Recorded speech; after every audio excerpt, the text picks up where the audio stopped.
Olá, tudo bem? Eu sou o Jefferson e aqui é o Na Mira do Terror.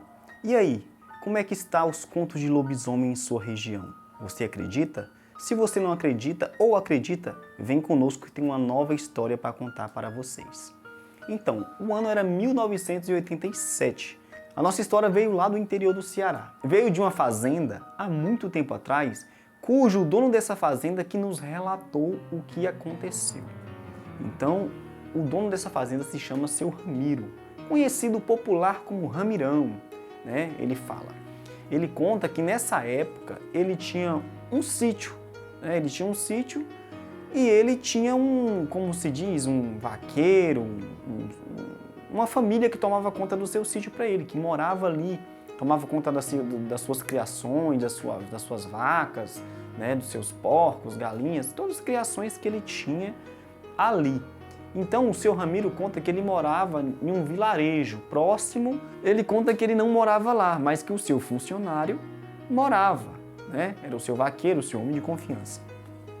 O seu Ramiro conta que certa noite, o pessoal da zona rural, o pessoal mais antigo, tinha um costume de ficar até mais tarde ali à beira do fogão a lenha, à beira do forno, né? Assando biscoito, fazendo um café, tomando um café, ficava até mais tarde contando histórias, né? E aí que veio o período da quaresma. Sabemos que estamos num período da quaresma agora, e assim como agora, naquela época, chegou-se a quaresma, e quando chega a quaresma, em algumas regiões onde tem avistamentos de bestas, lobisomens e outras coisas, essas aparições costumam ser mais frequentes. Então, eis que naquela época não tinha energia elétrica, o Sr. Ramiro nos relata que não tinha energia elétrica, tudo era a base do candeeiro ou lampião, né? Para quem não sabe, lampião era uma espécie de lamparina, que eu vou colocar aqui para vocês verem, que era muito comum naquela época. Tinha um botijão de gás pequeno e ficava clareando todo o ambiente aquilo ali, né? E também o fogão a lenha ali que eles estavam também, né? Ou então quando não se fazia fogueiras no terreiro, né? Então o seu Ramirão conta que os funcionários dele, né? O seu capataz lá, o seu vaqueiro, a esposa dele, alguns amigos também, vizinhos de vizinhança que ia para lá, estavam todos reunidos ali na cozinha, tomando um café, jogando conversa fora, e isso as horas vão passando, né? As horas foram passando e ficando de madrugada, entrando madrugada dentro, né? E também ele relata que tinha duas porcas paridas, né? Que pariu naquela semana, né? Uma tinha parido uma semana atrás e outra na mesma semana. E sabemos quando as porcas parem, né? Os porcos ficam todos inquietos. O seu Ramirão conta que eles escutaram barulhos estranhos pelo lado de fora. Já estava quase 2 da manhã, já madrugada bem pesada. Os cachorros todos começaram a latir. E os porcos começaram a fazer um barulho esquisito. Para quem tem aí parente que mora em sítio ou fazenda, que cria porcos, quando os porcos estão agitados, com medo de algum predador possível, eles fazem um som estranho, eles começam a tipo gaguejar, tipo fazer um barulho estranho, né? E os porcos estavam agitados, os cachorros estavam agitados, latindo muito. E não demorou muito para começar os barulhos dos porquinhos que tinham nascido ali, né? Eles contam que eles começaram a escutar os porquinhos gritando, e os porcos agitados. Só que ele não deu muita importância, né? Ali o vaqueiro dele não deu muita importância. Falou, não, deve ser que a porca deitou nos leitões, né? Porque quem conhece também sabe que às vezes a porca, por ela não parir muito, ela pare entre 12 e 14 leitões, ela quando vai deitar, por falta de espaço no chiqueiro, às vezes, ela deita por cima de algum porquinho, às vezes acaba matando, às vezes ele grita até ela sair de cima, né? Mas isso é muito comum. Então ele associou que a porca tinha deitado em cima de um leitãozinho, por isso que ele estava gritando, né? Não foi lá olhar, os cachorros continuam latindo, depois o barulho parou. E vida que segue, o pessoal foi embora, tudo escuro, ninguém viu nada. Quando amanheceu o dia, que o sol raiou, que o vaqueiro levantou para tirar o leite, né? lá pelas 5 horas da manhã, 4, 5 horas da manhã, que ele abre a porta do fundo. Imagina que cena. 2 cabeças de leitão assim pelo terreiro e as tripas espalhadas pelo terreiro, sangue para tudo quanto é lado. As vísceras, tipo uma cena de filme de terror mesmo, sabe? Tipo, os leitões estraçalhados. Ele pegou e chamou a esposa dele, falou, olha mulher, vem cá ver. Disse que na hora que a esposa dele olhou, disse que, nossa marido, que foi isso? Ele falou, isso foi ontem naquele barulho que a gente escutou de madrugada, lembra? Ela lembra, os porcos estavam gritando. Foi nessa hora, será que foi onça? Ele não. Uma onça não é capaz de fazer isso. Porque uma onça pega o animal e leva embora para comer na mata, né? Mas não, espalhou as tripas pelo terreiro inteiro e sangue para tudo quanto é lado. Ele falou, isso aqui é lobisomem, estamos na quaresma, mas eu vou dar o dele. Ali quietou, ele seguiu, a esposa foi limpar o terreiro e vida que segue, né? Passou-se o dia inteiro, ele cuidou dos afazeres dele e quando foi na noite seguinte, ele já tinha preparado, né? Ele preparou a cartucheira dele, deixou ela no pé da porta. Quem sabe também nesses interior, como que eram as portas antigamente, as portas elas serviam como janelas. As portas de madeira eram serradas ao meio e colocava-se tramelas. É uma madeirinha que bate um prego e ela roda, né? Tramelas e travancas.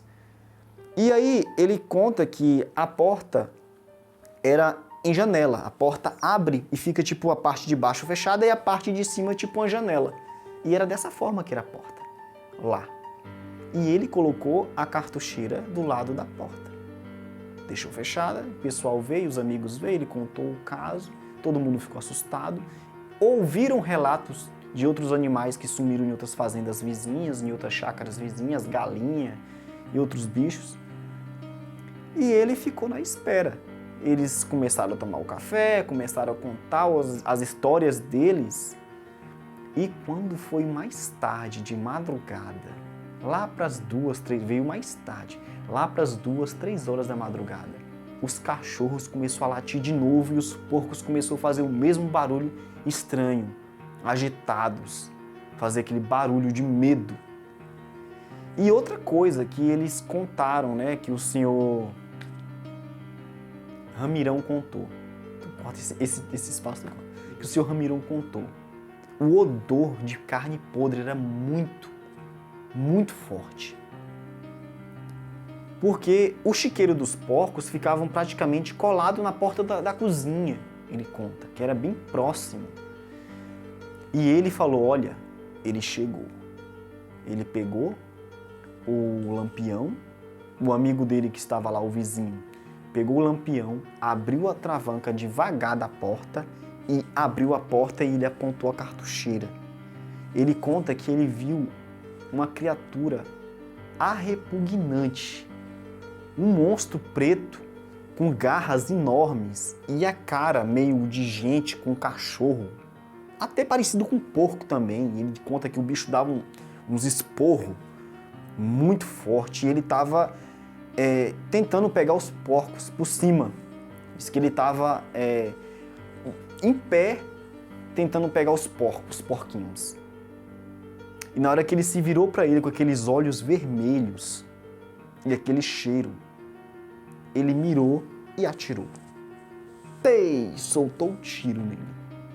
E diz que aquela criatura caiu no terreiro e começou a se estribuchar pelo chão.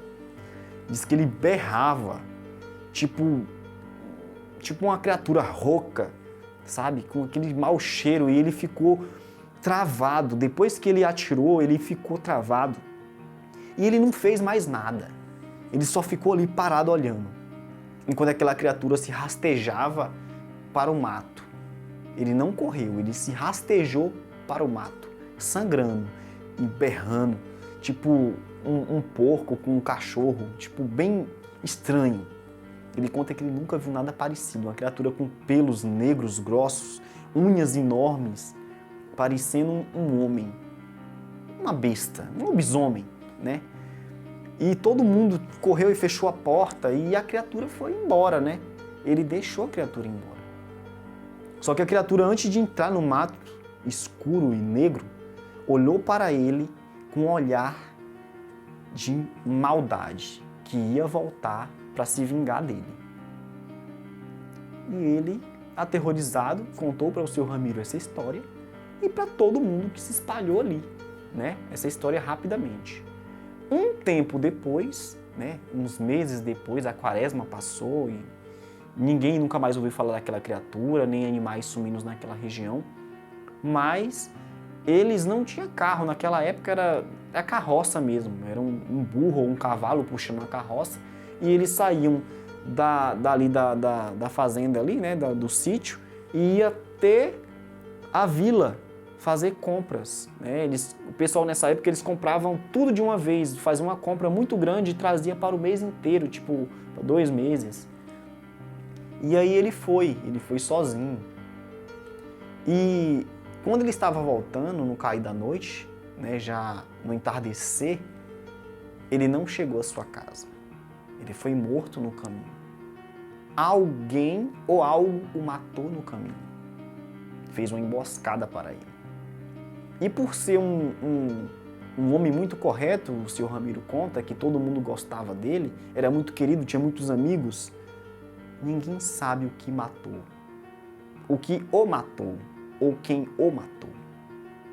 A única suspeita que ficou no ar e o mistério foi daquela criatura que ele havia atirado. O lobisomem que ele havia atirado, que voltou para se vingar. E essa história, até hoje, ninguém sabe o resultado. Quem matou, quem o matou. Mas sabemos que sim, foi um lobisomem. E aí, você acredita em lobisomem? Conhece alguma história relacionada a lobisomem? Sobre quaresma? Mande aqui pra gente, eu vou fazer questão de ler. E se você autorizar, eu vou contar para todo mundo. Segue a gente, compartilha. Até a próxima.